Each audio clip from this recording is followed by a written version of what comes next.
Here I am looking at a little bit of flooding at US 50 and Pickett Street in Fairfax. You can see it in the distance. It hasn't receded yet.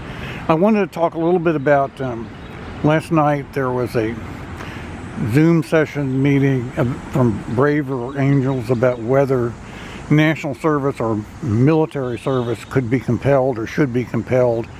One of the takeaways was that the idea of service in a structured setting is sort of the rent you pay for living in a democracy. Another idea is that you have to learn to communicate with people who are not like you culturally. And another idea they really didn't cover was particularly with the military, and somewhat with the other services. You have to accept there's risk. You're sharing risk. Something can happen to you. Something can happen to somebody you love, and you have to be able to stand by them. So it's sharing of adversity, and it's being prepared for things. And those are not things that we normally think about as expected values. The pandemic has created this kind of a situation, which is quite complicated. You don't have the right to be born lucky.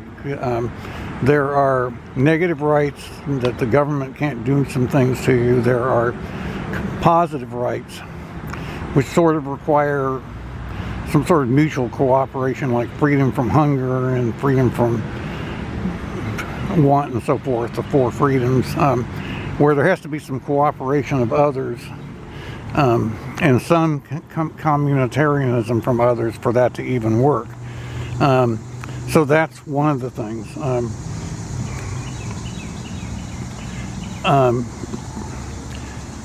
I also wanted to say that, again, personal agency is going to have a lot to do sometimes with starting where you are. You may be in a tough situation because of something, a force majeure kind of event, whether it's a pandemic or whether it's warfare or something very bad that's going on, where you have to be accountable to the people who are immediately around you, and you have to fit in, and you lose a lot of your individuality. And the only way you can ever get it back is if you fight with and in solidarity with other people and resist. That sometimes you don't necessarily have a right to never encounter that, because that's an impossible thing to set up. So I would also say that there's something about our attitude toward others that are maybe not culturally in our space. We tend to look at people, particularly when they don't perform very well as individuals under normal circumstances, as burdens. And that's something we have to get over. So I wanted just to mention those things in today's video.